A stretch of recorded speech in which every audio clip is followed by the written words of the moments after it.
वो मध्य प्रदेश के एक छोटे से गांव में पैदा हुआ। पापा की एक छोटी सी इलेक्ट्रीशियन की शॉप थी, लेकिन उसके पापा के काम में और पढ़ाई में कभी मन ही नहीं लगता था। वो कुछ बड़ा करना चाहता था, इसके लिए वो मुंबई शिफ्ट हो गया। लेकिन 8 साल तक स्ट्रगल करने के बाद जब उसके हाथ में कुछ नहीं लगा तो वापस गांव आ गया। लेकिन उसने सोचा कि क्यों ना एक बार और कोशिश की जाए। इसके लिए वो वापस मुंबई आया और मोटिवेशनल रैप सॉन्ग्स लिखने शुरू किए। उसने अपना पहला रैप सॉन्ग लूजर नाम से 2016 में जैसे ही यूट्यूब पे अपलोड किया, वो रातों रात वायरल हो गया।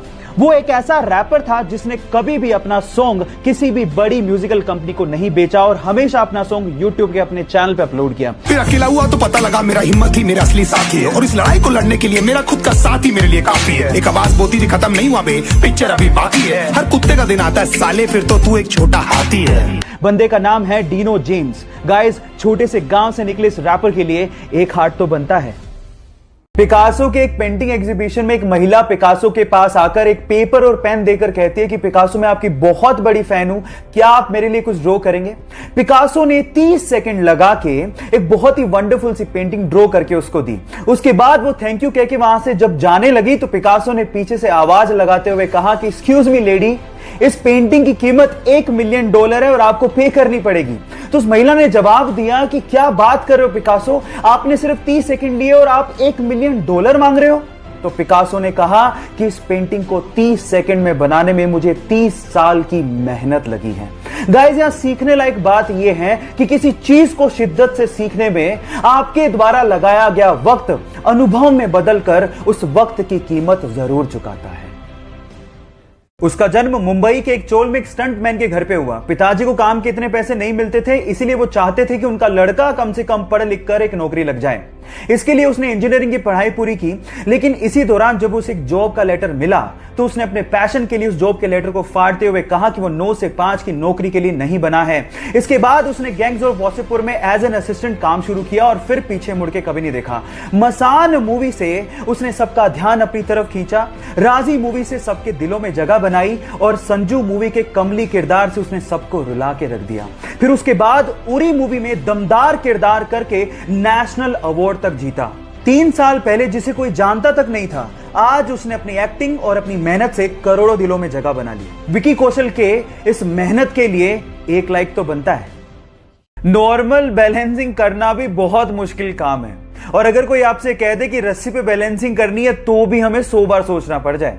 लेकिन वियतनाम के 2 भाई इस तरह की बैलेंसिंग करते हैं जिससे हमारे दांतों तले उंगलियां दब जाएं। ये दोनों भाई एक दूसरे के सिर के बल बैलेंसिंग करते हुए 2 वर्ल्ड रिकॉर्ड तक बना चुके हैं।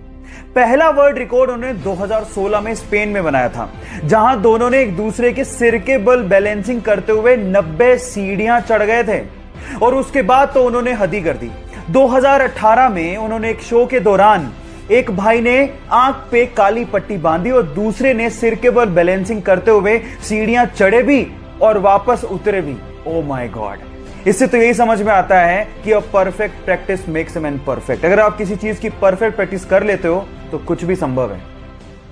आप लोगों ने मूवीज में सुपर हीरो को तो प्लेन को लैंड कराते हुए और पैसेंजर्स की जान बचाते हुए देखा होगा, लेकिन रियल लाइफ में भी एक ऐसा इंसिडेंट हो गया जो किसी मूवी के स्टंट से कम नहीं था। यह बात है 2014 की, जब एक पैसेंजर प्लेन को लैंड करना था, लेकिन जैसे ही पायलट ने टायर्स को खोला तो आगे वाला टायर ढंग से खुला ही नहीं। अब अगर उसी सिचुएशन में वो लैंड करवाता तो पक्का कुछ ना कुछ बड़ा एक्सीडेंट होता।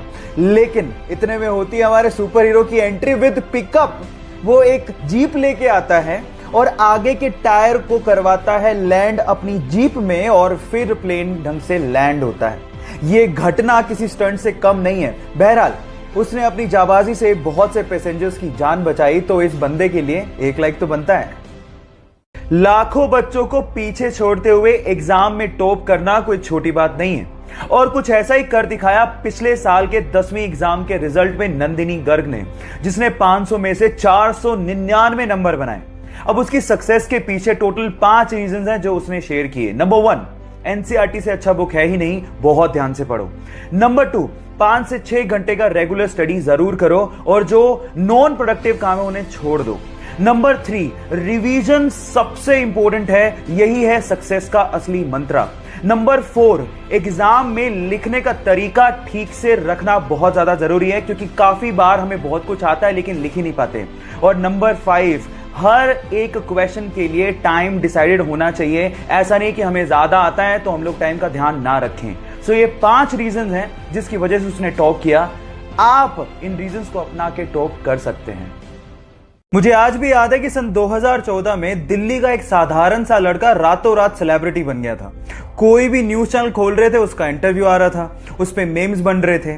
रीजन क्या था? रीजन था सीबीएसई 12th बोर्ड का रिजल्ट। उसने ओवरऑल 12th में टॉप किया था। नंबर आए थे 500 में से 498। उसके फिजिक्स में, मैथ्स में, केमिस्ट्री में और इकोनॉमिक्स में 100 में से 100। बंदे के 2 नंबर कटे इंग्लिश में। लेकिन उस बंदे से ना आप कुछ सीख सकते हो। टॉपर की स्ट्रेटेजी क्या होती है? नंबर 1, उसने पूरे साल तैयारी की। नंबर 2, पेरेंट्स का कोई दबाव नहीं था, लेकिन बंदे ने रिस्पॉन्सिबिलिटी उठाई और अच्छे से पढ़ाई की। और नंबर 3, उसने ऐसा नहीं था कि सिर्फ पढ़ाई ही की, उसने अदर एक्टिविटीज में भी बराबर पार्टिसिपेट किया। तो मेरा आपसे एक सवाल है, क्या आप पूरे साल भर से तैयारी कर रहे हो या रात भर में ही लगे हो? जवाब देना मत भूलिएगा।